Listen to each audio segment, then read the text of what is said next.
King Herod's decree on the Holy Family on Jesus Christ in Jerusalem. But it's a Jerusalem in Arkansas. And they had to travel up to Mississippi to flee, right? So look, Jerusalem, Arkansas, still incorporated. The Devil's Den, where Herod would be, see? Still incorporated. Egypt, Arkansas is still incorporated. So look, it's a street in Egypt, Arkansas, pyramid in the Nile pointing towards the Mississippi, letting us know that's really where it was at. So look, Egypt, Tennessee is still incorporated. The Raleigh, Egypt, Pharaoh area in Memphis, Tennessee. You see that? They got to connect these dots. They got to tell you the truth. Remember that, right? So look, this the church in Cairo. But this is Cairo in Tennessee, right above Memphis. This is a temple. This is an Egyptian temple. They look the same, y'all. This the church that Jesus visited, right here. So look, this is the tour right here, up the Mississippi River. Blessed by Pope Shenouda Alexander. He died in Memphis. This is blessed by him. He signed it, right? This is his signature saying this is the Holy Family tour up the Nile, which is really the Mississippi. So look, when you flip this upside down, what it look like, y'all? What it look like? The same. Looks the same. Egypt, Mississippi. Look, Egypt to Egypt, Memphis to Egypt, Mississippi. It's still incorporated Egypt because they can't lie to you. Okay? So look, the Holy Family passed through a town called Taphanes, right? Modern day Daphne. Okay? That's not really over there, y'all. That's over here. Check this out. Daphne, Alabama, Egypt, Alabama. They can't lie. So look, Daphne, which is really Daphne, Memphis, and Egypt. You flip this upside down, and this signed by the Pope. Upside down, look what you get.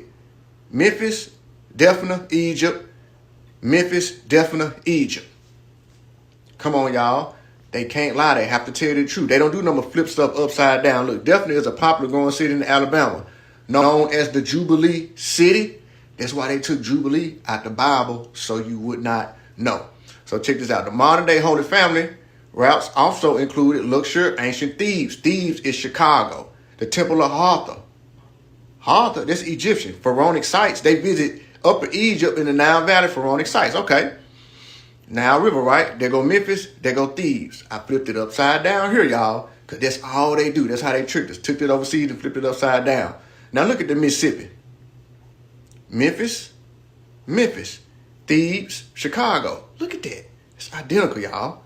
Man, these folks are full of the Grand Canyon, all throughout that area. There's an intrinsic energy there because that's where the apex of civilization started, because that's where the black sun was projected inside where the Grand Canyon is at. That's where the black sun was resurrected and went inside the planet. This is also the reason why they block out certain areas inside the Grand Canyon, because they found King Tut's tomb inside the Grand Canyon, and they did a bait and switch. The Smithsonians, they took it over to Egypt to try and make it seem like they found King Tut's tomb inside Egypt, but really they found it in America, because America is actually the true indigenous geographical area. This is the real landmass. When you go to the 1848 Supreme Court decision on June 6th, it says that the title holders of the geographical landmass of America belongs to the indigenous MERS that's connected to the 5 civilized tribes: Choctaw, Wichita, Yamansi, Seminole. When you break down the etymology of the word Seminole, it means fugitive slave. The only people that was damn slaves in America was actually the indigenous people, who is the so-called blacks. They call us blacks to take us outside of our sovereign capacity because it connects you to the 1724 Black Christian codes, where the police get their policies from. They got to keep you disconnected by way of the name, because when you remember who you are, you actually take back the landmass. This is why I said we don't need no damn reparations. We want the land back.